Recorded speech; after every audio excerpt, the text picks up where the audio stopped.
thank our partners, Upland and Sojin.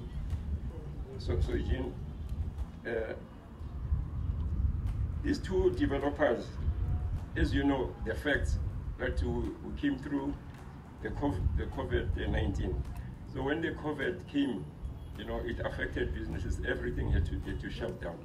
But I must say that our developers, they were committed. It didn't matter, but they saw a bigger picture that this project, it has started. This project must start to the finish. So we thank you very much for your commitment.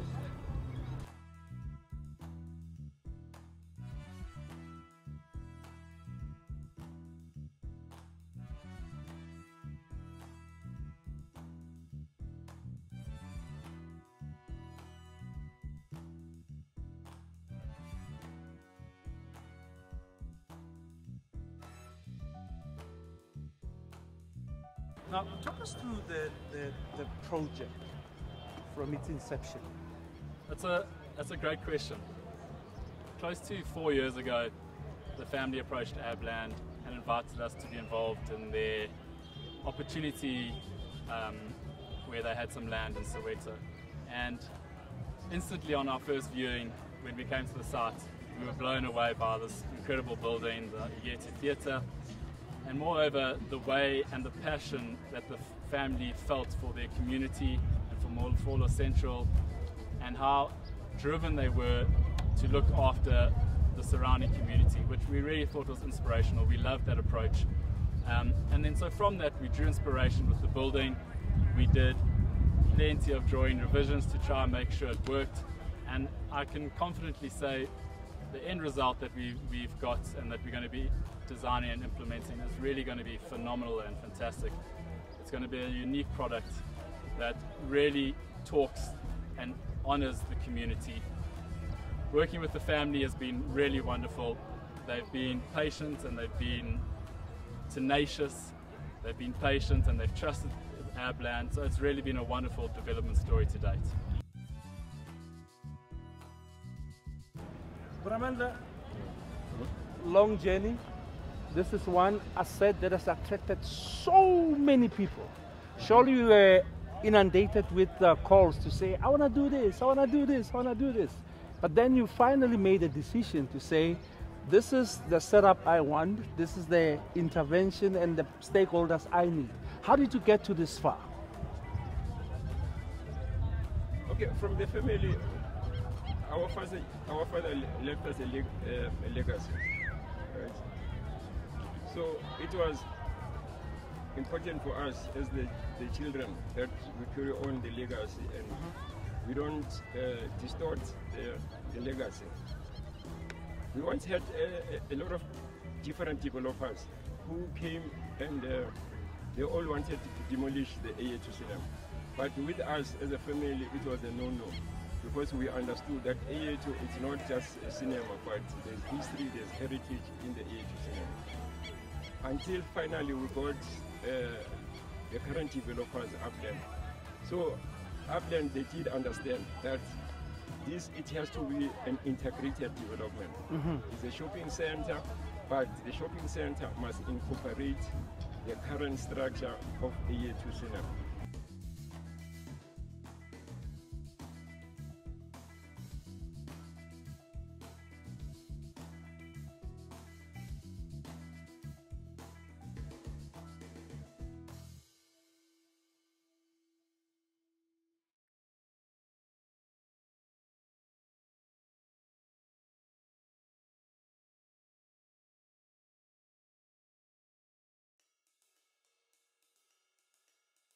So give us a memory of this wonderful establishment. You're the eldest, Sindi, you need to start. Yeah. Okay, I suppose being the eldest, it was opened in '69. Obviously I don't remember, but I was born in '69. So this building is as old and decrepit as I am. And yeah, it means a lot to me, Uguti. We're finally doing something to bring it to its former glory. Growing up, it was the mecca of Soweto cultural entertainment. I remember, I think my first memories, if I'm not mistaken, were of an international artist. Staple singers, maybe? Something like that. Staple singers, a light-skinned guy with hair as well. Bebu Jimmy, someone like that. Timmy Thomas. Was it Timmy Thomas? Yeah, Timmy Thomas, yes.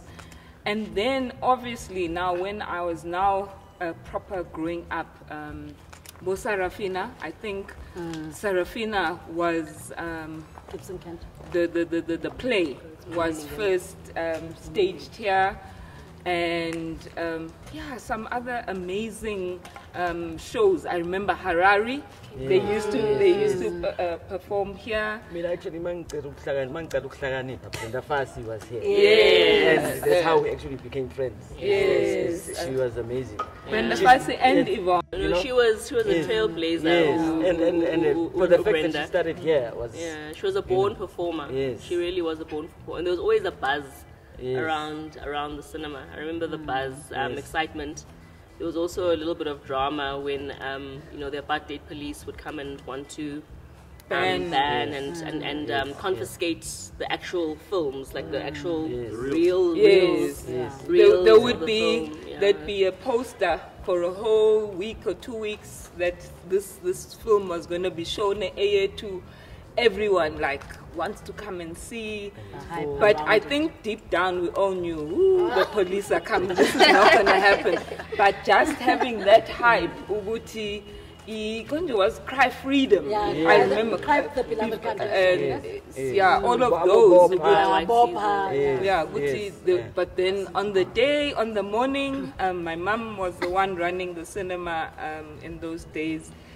Yeah, she would be ready for them, you know, almost pack up the reels for them, Tatani, you know, and yeah, people would be around, you know, whistling and howling at them, party poopers. But yeah, that was the apartheid regime. Yeah, I just remember, well, being young, with the long queues from early Saturday morning. Yes. We'd wake up and just, you know, look over the wall. Was it a wall back then? At the house. We'd look over the wall to see how many people are coming. And I think Beitala, like with karate movies. Kiddies It show. was like a kiddies show. That was amazing. So I remember that, and I remember obviously getting ready, the excitement as kids on Saturday, and as cousins. Yeah, being with your cousins was the best. Was the highlight, but we still had the other side, ne? It was nice seeing the cinema from outside, but coming in now, the entrance, there was Ompit. Yes, no. That was like, that was scary. No cash. Yes. That was scary for us because Ompit used to, terrorize didn't care who you were, and he looked scary. You know, so those are my memories of Ompit. And obviously, the highlight was the tuck shop. Oh yes, you know, the pies and the the pies, the cool drinks. I think I used to love a lunch bar, and I think after that I hated lunch bar. Growing up, then I realized, oh no, I'm not having a lunch bar. And a pie just became like, no, I'm not going back there. And when it got full, Nozi, I remember we would be removed from the seats if it got full, and we'd be asked to sit on the stage. So we'd be on the stage, and the screen would be like right here watching the film. Movie, your neck is in so you're stiff because it's embarrassing. Can't see properly. Yes, it's embarrassing that you. I used to think I'm a karate person. Look at the karate movies and tell I'm fit. And then it was the commentary, and then for me it was the commentary from the viewers.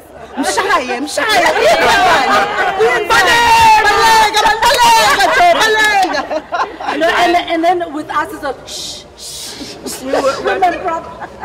Then we had, I remember bringing friends from school, talking about that, bringing friends from school. I think we were late, so we walked in and it was already dark. And so obviously on the screen is the movie and the commentary. Now, these are white friends. Now, they've never been to a movie where the people are interacting with the thing. Shaya jokes!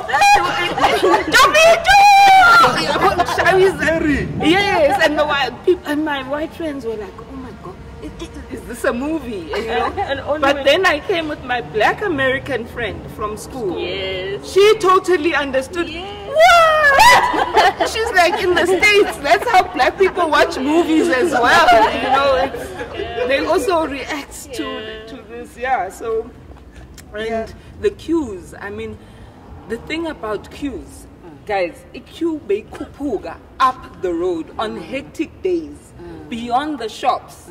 You know, on normal Saturdays, Kanye, the queues would go up to the shops. Yes. Yabona, then that's how long, and there are many queues. They're meandering, snaking up, and it's not just one queue. Yeah, so has the queue yamatigiti, queue queue yongena, and then, but on hectic days, like amazing movies, it would go right up, you know, Mfulo North. Yes. That's where the queues would start. And that created excitement. Yeah. I couldn't believe they showed porno. Yeah. Oh, yeah. That was no, but that show. Yes.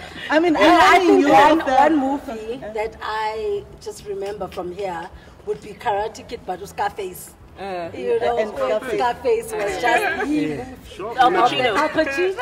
I just remember Rambo. Ah, no, that's the one. Oh, definitely. Yes. I mean, all of those Commando. I remember watching E.T. here. Oh, it was so enchanting. E.T., Star Wars. Oh, yeah. It was like such a magical place as a child. Sorry, Kit Kat. But I remember James Bond. Yes. Every single James Bond. I'm such a James Bond fan now. Because of my first James Bond movie I watched here. Oh, beautiful. And, Sean But Connery. the thing we're not Even talking before about. Sean Connery, I think there was George Lazenby and Roger Moore. Yes. And, you know, basically every single James Bond movie has shown here. And I became a Bond fan. Now, let's be diplomatic a bit. We know that a lot of people were eyeing this establishment for whatever reason.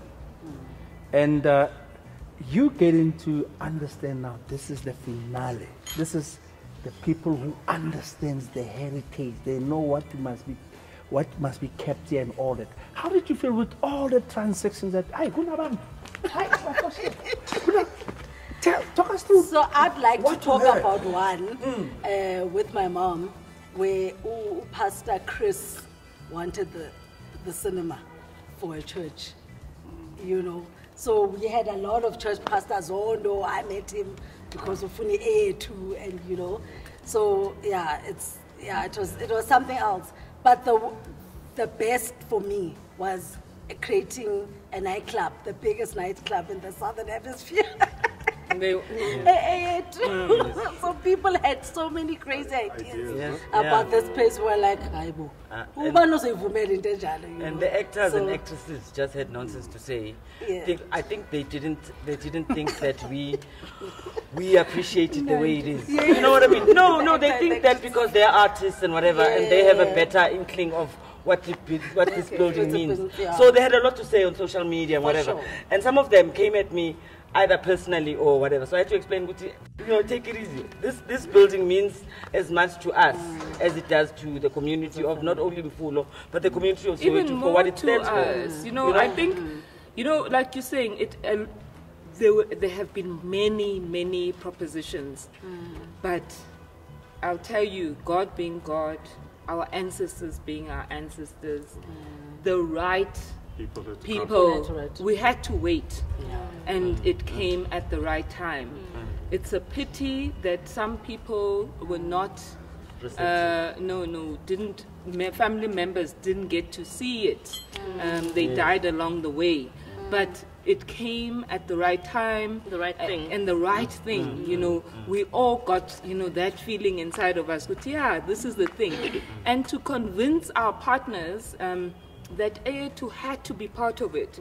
You can't just come into Soweto and tear down, demolish and build, you know, a shopping center.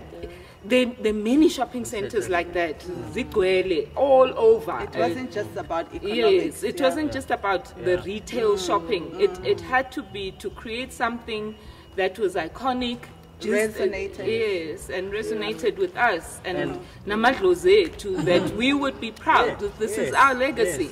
You know, with us na legacy, the shopping center. I think, like what Mandla said, it is about oneness. The thing that has kept us going and has made this dream a reality is keeping together through it all. So yes, we have differences, but I think the message, everyone comes back, we all come back together because of that message that we each get in our little corners. But you know what? At the end of it, these are just things. Yes, we must. Their biggest legacy is us being together. It's not this building. It's not the shopping center. Their biggest legacy is that, as you can see, these are their descendants. And from our childhood. Yes, and from childhood we've been together. We have other friends, I think, but I think our closest friends are ourselves. No, but I also think, apart from Amadlozi, not all of us understand the dynamics of Amadlozi, but anyway, apart from that, I think it's the storytelling from the time we were young, from Ugogo Nomkhulu, what they aspired for the business, for the family. And I think this is where we are today because we knew exactly what Umkhulu's dream was, you know. Obviously from Ugogo Nomkhulu to our parents, and like Sindi says, Mam Dombolo ran the cinema. So it was a creative space, it was a special place, and I think as cousins, it also brought us together. I think relationships cementing and coming together were formed at the cinema, at the tuck shop, choosing which chocolates we want, what pie we wanted, and trying to dodge uombit just to get in. For me, You know, Ugogo Nomkhulu were actual, they were business people. They were like real African traders. And the commercial sense of the development has to be number one. It has to make sense commercially. So I think our partners, the Ebland, have brought the commercial aspect and also the respect for the heritage. But at a business level, these were traders. From Amapocha, garages, whatever. You know, the thing had to make commercial sense to be sustainable.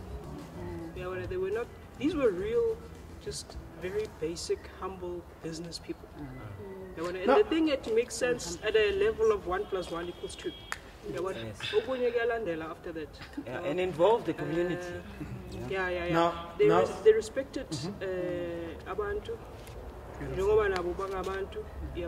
Koko was from KZN, Kulu was from Orange Bone Free State, but grew up in Mpumalanga.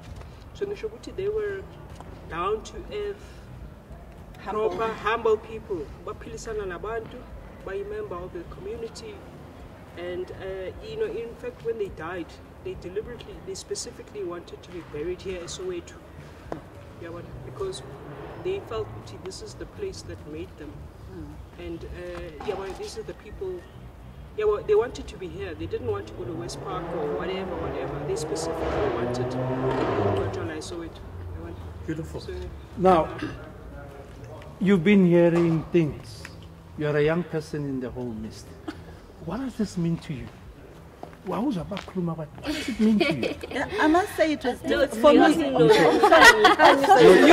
not a young. Young. I think for me, more than anything, it's a testimony of one, where we come from. It's a testimony of how, a lot of the time you only really have reference to like white people who've made it or who have, brought all these like wonderful things and whatever. And for me, it's a reminder of like, as a black young person, I'm also very much capable, and it's very much in the reach, the fact that it's so close to home. I guess also because I wasn't here when, people were coming, and I wasn't yeah, I don't have like personal stories, but just listening to the stories or just being in the space, I think that there's just so much like power, you know, in the space itself. And I think that's, I wish that a lot more young people had that like experience. Or, you know, can also be a part of things like these, you know, these types of developments and stuff like that. And I also hope the young people come to the space when everything is established, especially to be a part of the heritage side of it, you know, to see like what was happening, and that Soweto wasn't only alive now when Vilakazi and stuff happened, that there's a long history in Mufolo specifically. Beautiful. I just want to hear your voice, eh? Just you know, how do you feel? It's a very, I don't know, profound moment on various levels. But I think the long and the short for it, for me, particularly regarding this whole initiative and what's going to happen, I think it must be just a shining light or some type of inspiration for all black people. That in essence, we can do it by ourselves. And that's number one thing. One of the philosophies, I think, the teachings that they taught us was self-reliance, self-knowledge, and yeah, we can actually do things and are capable of amazing things if we really, really put our minds to it. You know, so we don't need other people. If anything, they're just complimentary, but we're not here for handouts. We're not here for, you know, with the hands out begging for anything. We can do it by ourselves. And that I think it is profound, Tshepo, as well, Guti. We're a generation where something is being passed on. Not many black families have that. It is important, Uguti, legacy, you know, the passing on. People, there's a horrible narrative, you know, with black people is into Shabalala in the hands of the next generation. I think we're here to debunk that. And the next generation, Abokhani and then the kids, you know, our kids, they're here to ensure that even further. So, you know, it's not, you know, like an Oppenheimer monetary thing. No, it is something that has sustained and lived through the ages, through generations, and each generation, like Khanyisile will be able to say to our children's children, Guti, I was not there, but goodness, the stories I was told, Yabona. So I think that is so paramount, and we must see and experience how fortunate we are. We have grandparents, you know, grandparents that has passed on to their children, and now it's our generation to take it forward. I don't think we must take that lightly. You're coming to one important subject. Yesterday there is a series that started called Black Conversations. Now you highlighted this issue to say anything with blacks diminishes and all that. Now, if there's a narrative that would love to see happening in black society, be it from an angle of black capital, black, you know, to preserve things and all that, what narrative would you like to see happening in the black society? I think Tshepo touched on it a bit in terms of who is the story of Ugogo Nomkhulu as individuals firstly, but then as a couple together is a story of self-actualization. There are people who had natural talents.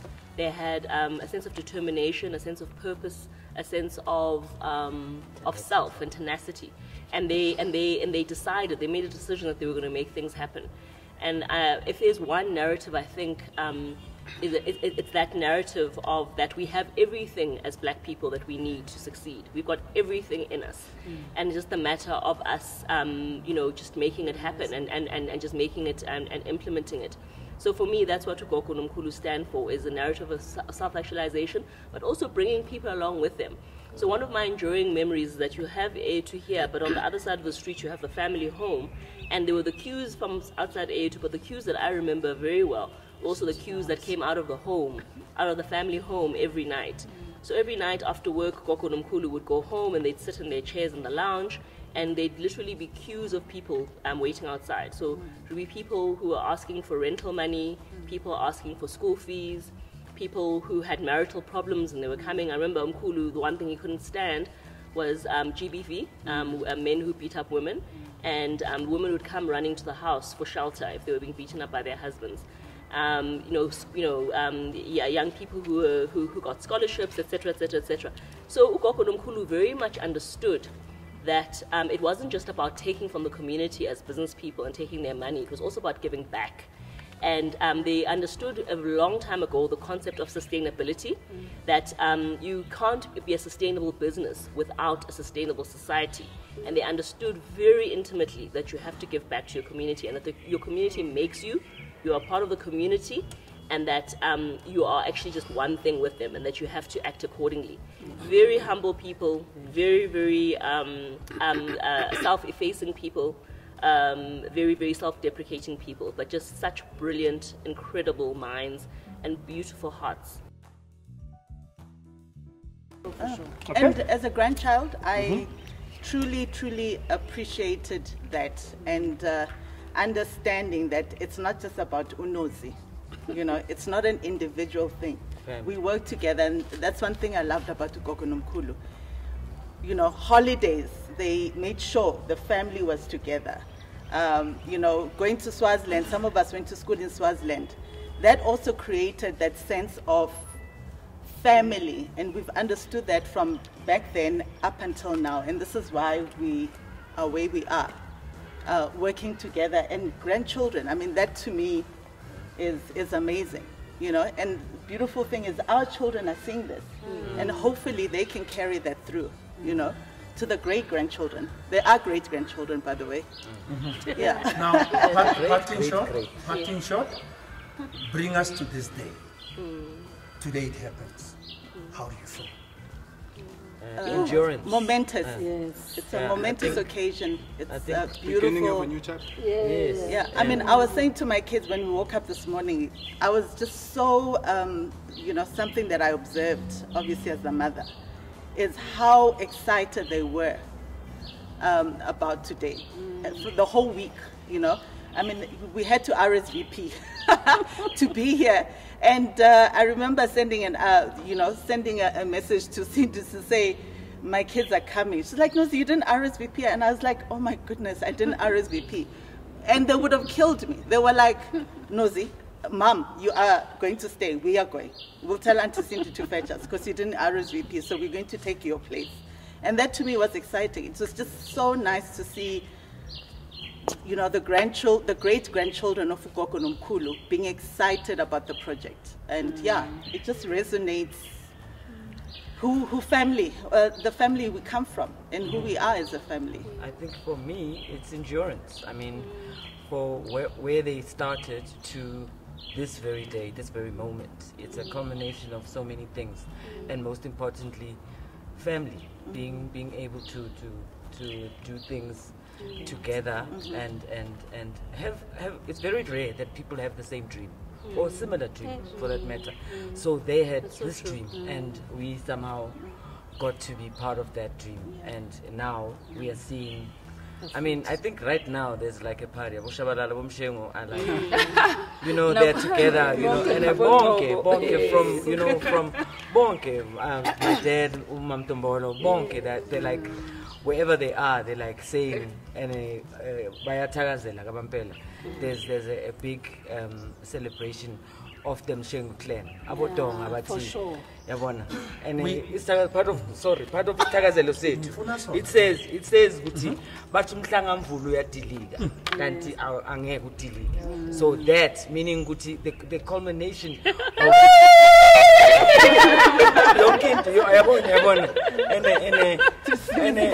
and the euphemism of Itonga, meaning the strength of that wall.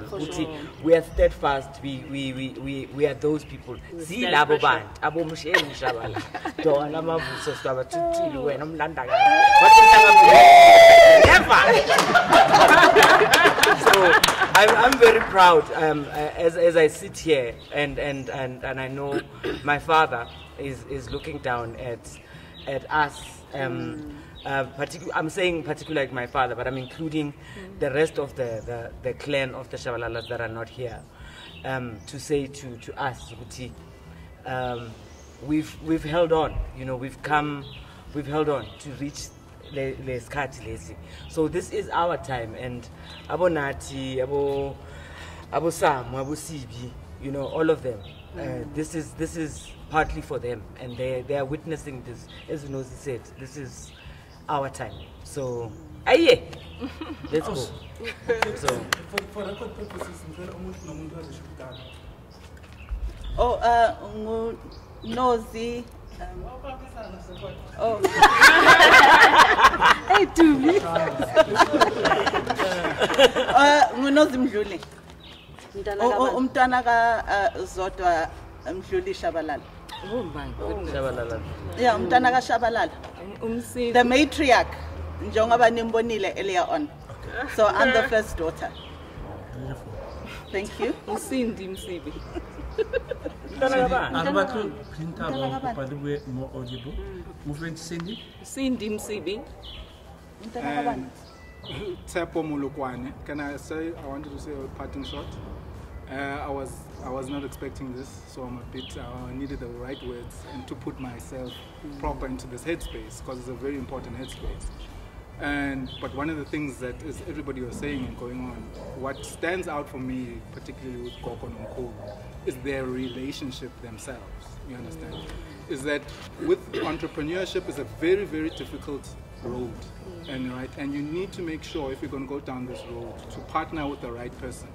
Person who's got the same ideology, who'll pick you up when you're down, right? And somebody you can bounce off, all right? Because it's a very difficult road. It's not your doctor, lawyer, in that essence where people are separate in terms of career path. So it's the two of you. You are like-minded. You must be like-minded, and have the same goal and focus, right? So that stands out for me in terms of the union of the two, all right? It's very, very important for me that I picked up. And then lastly, I think from the business side that I feel is very important to communicate is the importance of innovation and creativity and thinking out the box, all right, as black people, because we get very caught up in doing the conventional things, and people do the usual and expect, that our riches lie where other people's riches lie. The fact is, people came up with their own business models in this country, right? We have the ability to come up with our own business models, our economic models that work and serve us for ourselves, right? It doesn't work for them. In the same way, look at things like music genres like hip-hop, right? That's a multi-billion-dollar industry, started by few guys in the hood, cokas, and look where it went all over the world. So those are the things that we must not take light of in terms of who we are, our creativity, thinking out the box, and capitalizing on that. So that's my parting shot. And the following part is you tell us who you are. Oh, Tshepo Molokoane. I'm the son of Lindi Tshabalala. I'm the second born. Beautiful. Okay.